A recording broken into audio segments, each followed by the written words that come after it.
안녕하세요.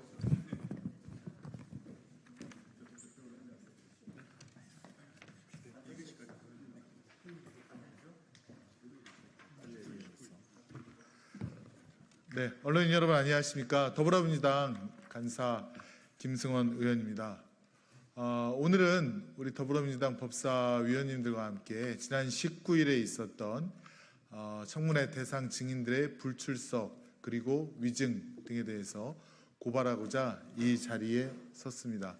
정말 윤석열 정부의 국회 무시, 국민 무시 풍조가 끝을 향해 달리고 있는 것 같습니다. 반드시 이에 대한 상응하는 처벌을 반드시 하겠다라는 약속을 국민께 드리면서 오늘 참석하신 분들 소개해 드리도록 하겠습니다. 왼쪽부터 소개해 드리겠습니다. 박균택 의원님 참석하셨습니다. 장경태 의원님이십니다. 이건태 의원님이십니다. 이성윤 의원이십니다. 존경하는 박지원 의원님이십니다. 그럼 준비된 의견 읽도록 하겠습니다. 140만 윤석열 대통령 탄핵 청원을 무시한 용산 대통령실 관계자들을 공수처에 고발합니다. 140만 명이 넘는 국민의 명령으로 진행된 국회 윤석열 대통령 탄핵 청원 청문회가 대통령실은 우습습니까? 갈수록 가관입니다.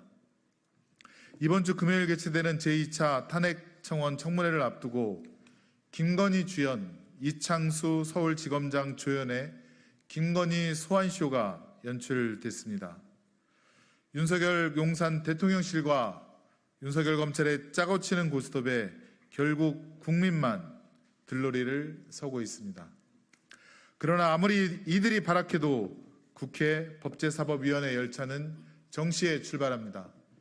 한편 국회 법제사법위원회 더불어민주당 조국 혁신당 위원들은 오늘 국회에서의 증언 감정 등에 관한 법률 위반으로 강의구 대통령실 부속실장을 포함한 대통령실 및 국방부 관계자 7명을 고위공직자 범죄수사처에 고발합니다. 이들은 지난 2024년 7월 19일 국회 법제사법위원회에서 열린 윤석열 대통령 탄핵청원 청문회에 증인으로 채택된 자들로서 정당한 사유 없이 청문회에 출석하지 아니하거나 허위 증언을 한 바 있습니다.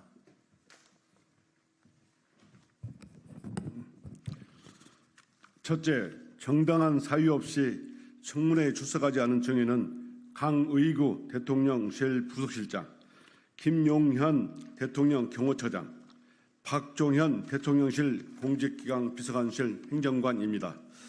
이들은 법제사법위원회에서 출석 요구서를 보냈으나 출석 3일 전까지 불출석 사유서를 제출하지 않았고 정당한 이유 없이 청문회에 출석하지 않아 국회 증언감정법 제2조를 위반했습니다. 특히 강의구 부속실장은 출석 요구서를 직접 전달하러 간 법제사법위원들을 윤석열 바리게이트로 막고 출석 요구서를 땅바닥에 버리도록 방조하거나 모의한 혐의를 받고 있습니다.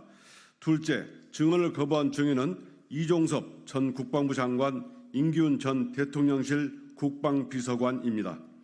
이종섭은 박균택 법제사법위원회 02-800-7070 전화를 누가 사용하는지 알고 있냐는 질문에 밝힐 수 없다고 증언 거부하는 등 국회 증언감정법 제12조를 위반했으며 임기훈은 동의원의 대통령의 경로 여부를 지금도 밝힐 계획이 없냐는 질문에 국방비서관으로서의 직무수행과 대통령과 관련한 사항은 모두 안보 사항이라고 진술하였으나 경로 여부는 안보와 전혀 관련이 없는 사항으로 국회 증언감정법 제4조를 위반했습니다.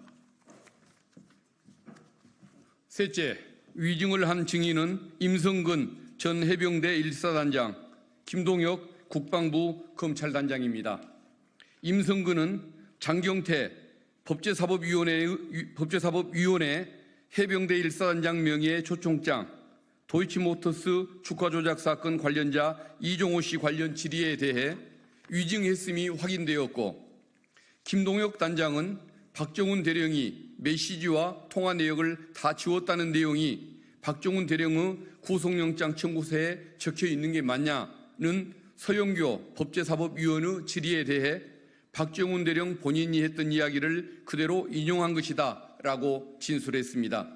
하지만 이미 작년 8월 3일 압수수색이 집행된 박종훈 전 해병대 수사단장의 휴대폰에서는 6,700개의 파일이 확인되는 등 김동혁의 답변이 위증이었음이 확인되어 고발에 이르게 되었습니다. 국민의 눈과 귀가 온통 윤석열 대통령 탄핵 청원 청문회에 집중되어 있습니다. 청문회에 출석하지 않고 증언을 거부하고 적극적인 위증으로 국민 앞에 진실을 은폐하고 국민의 알 권리를 훼손하는 것은 중대한 법 위반이자 국민에 대한 배신 행위입니다. 고위공직자범죄수사처가 철저히 수사하여 엄벌해 주시기 바랍니다. 2024년 7월 24일 국회 법제사법위원회 더불어민주당 조국혁신당 의원 일동. 네, 혹시 추가 질의할 의원이 계신지요? 없으시면 이상으로 기자회견을 마치도록 하겠습니다. 함께해 주신 언론인 여러분 진심으로 감사드립니다.